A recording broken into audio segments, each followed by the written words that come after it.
नमस्कार। आज रक्षाबंधन है और आप सभी को रक्षाबंधन की शुभकामनाएं।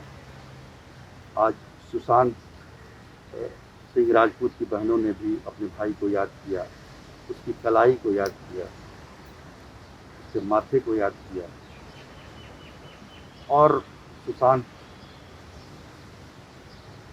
सिंह राजपूत अब नहीं है, लेकिन उनकी मौत जो हुई है वो कैसे हुई, किन परिस्थितियों में हुई, इसकी जांच को लेकर बिहार पुलिस और महाराष्ट्र पुलिस यानी मुंबई पुलिस में टकराव की स्थिति पैदा हो गई। हालात ये हो गए हैं कि बिहार पुलिस के डीजीपी का फ़ोन महाराष्ट्र के डीजीपी नहीं उठा रहे हैं, अधिकारियों से बातचीत नहीं हो रही है, और जो इस इन्वेस्टिगेशन को लीड करने के लिए आए थे आईपीएस अधिकारी विनय तिवारी, उन्हें क्वारंटीन कर दिया गया है।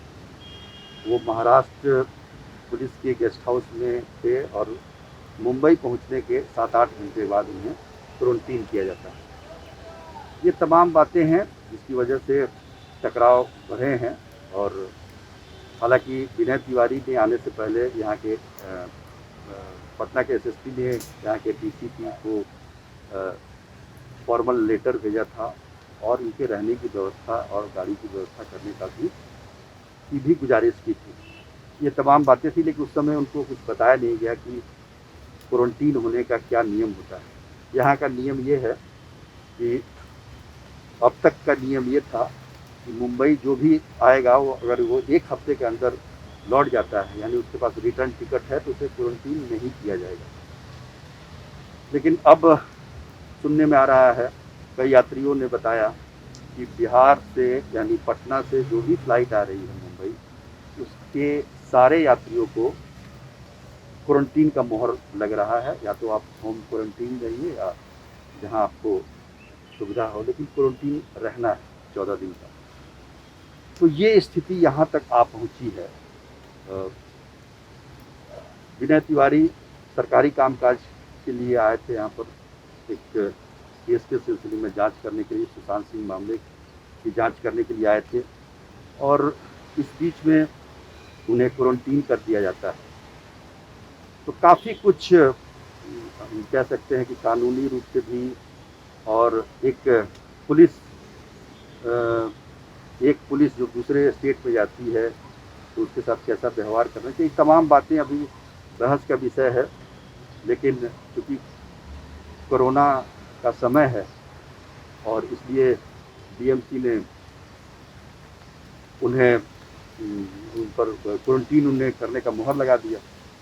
हालांकि विनय तिवारी का कहना है कि एयरपोर्ट पर उनसे कोई पूछताछ नहीं हुई, डीएमसी के अधिकारियों ने पूछताछ नहीं की। उसके बाद कहीं से भी इस तरह की बात नहीं थी कि क्वारंटीन होना है। हालांकि डीएमसी ने अपने सफाई में कहा है कि विनय तिवारी से पूछा गया कि वो कब तक यहाँ हैं, तो उन्होंने कहा कि 1 हफ्ता से ज़्यादा रहेगा, इसलिए उन्हें क्वारंटीन किया गया। जबकि विनय तिवारी कहते हैं कि ऐसी कोई बात ही नहीं हुई। तो कुल मिलाकर स्थिति यह है कि अभी भी आईपीएस विनय तिवारी क्वारंटीन हैं, और जो 4 पुलिस ऑफिसर पहले से यहाँ जांच कर रहे थे, उनके बारे में भी कहा जा रहा है कि उन्हें भी क्वारंटीन करने का प्रयास डीएमसी करेगी। वो लगातार ठिकाने भी बदल रहे हैं वो लोग।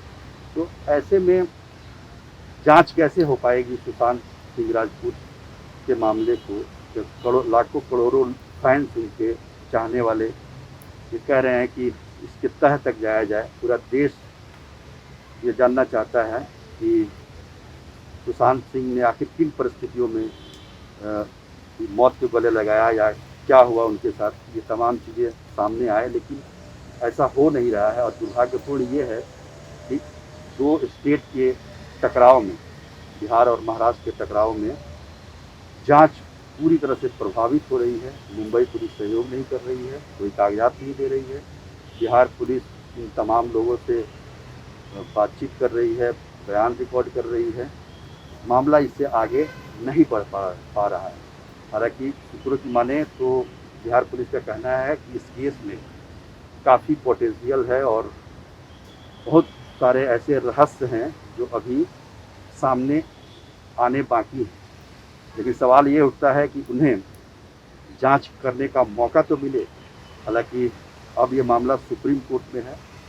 सुप्रीम कोर्ट में सुनवाई होगी तो ये तय होगा कि बिहार पुलिस जांच करेगी या फिर मुंबई पुलिस जांच करेगी या फिर इस मामले को सीबीआई को सौंप दिया जाएगा। आज के लिए बस इतना ही। धन्यवाद।